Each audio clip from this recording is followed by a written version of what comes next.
everyone, John here from All Miniatures Great and Small, and today we're going to be taking a look at the Gepard flak battery for the West Germans in Team Yankee World War III miniatures game, a game from Battlefront Miniatures. So, if you have been following the channel, you might have known that I'm starting to dabble in the West Germans. I got the West German starter box, and one of the things that I thought was missing from the West German starter box was anti-air.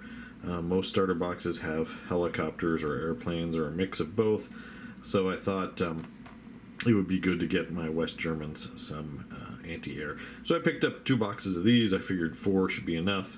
I have 4 of the Sergeant Yorks. I figured 4 of these would be somewhat similar. So I guess before we open that, let's take a look at the back. Now this is an all-resin model. It has 2 Gepard Flak Panzer anti-aircraft tanks, a unit card, and you can see the assembly is quite straightforward. It's resin body. I'm pretty sure the tracks are metal, and then just a few pieces to flesh out the turret.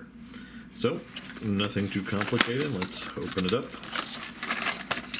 and take a look.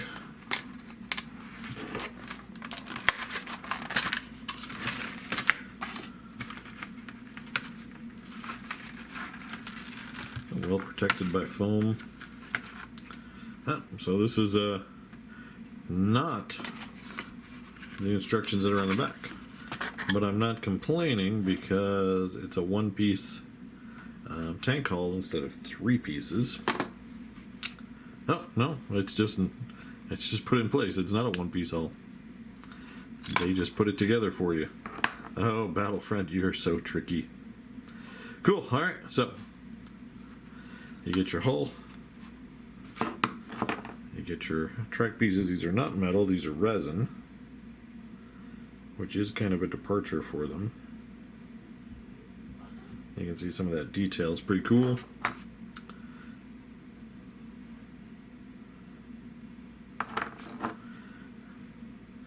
I'm not sure, the more knowledgeable viewers out there tell us what this is based on, but maybe this is a Leopard 1 chassis. See some of that detail there. You can see it's shiny from the probably mold release agent. A little soap wash will take care of that. So you get 2 of those. So you could just run it like that. It looks just fine.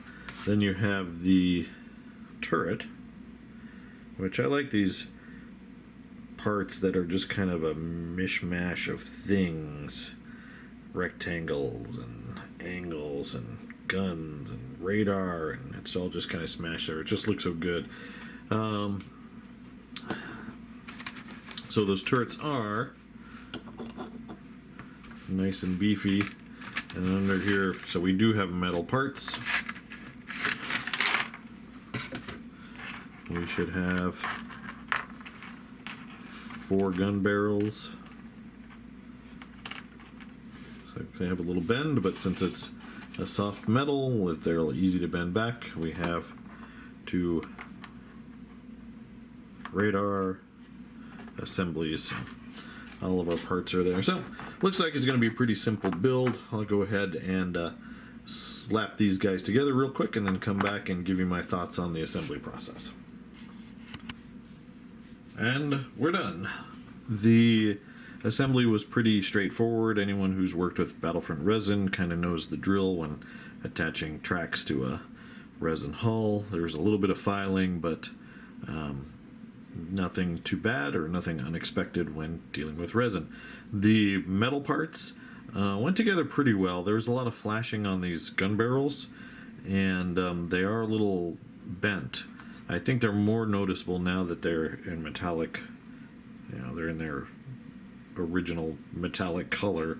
I think once painted, they'll look a little bit better, but they are kind of wonky. I still need to play with them and get all the little bends and twists out. But that's something you wouldn't have to worry about if those gun barrels were plastic. No magnets come in the kit, unfortunately, but it's, the turret is wide, relatively light, so it's not really going anywhere. But overall, pretty good. They look like deadly little anti-aircraft tanks. Looking at the card, they do have a nice skill of 3+, courage of 4+. They have a good morale, a decent remount.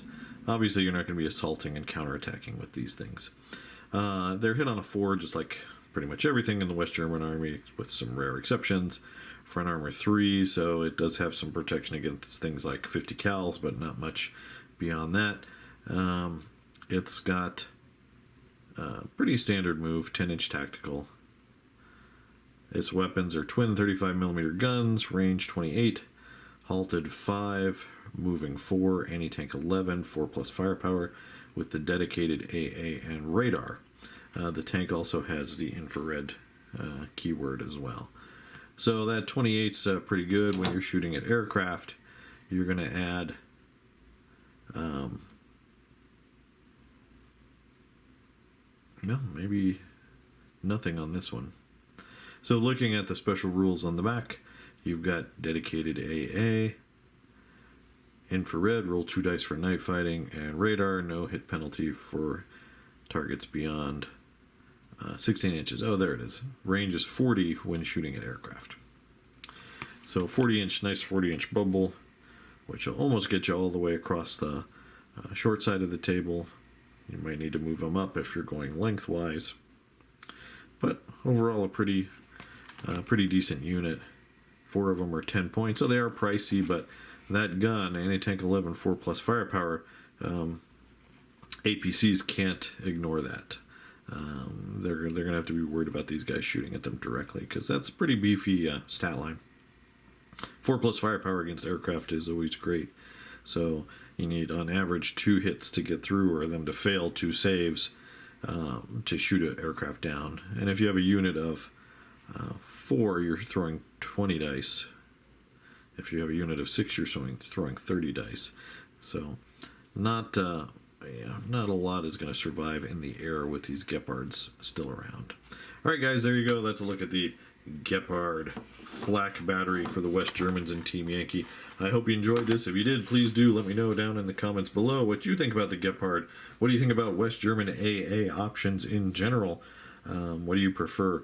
I like these guys. I'm not necessarily sold that they're the best option in the West German Army. They are pretty pricey in an army that has a lot of pricey big ticket items.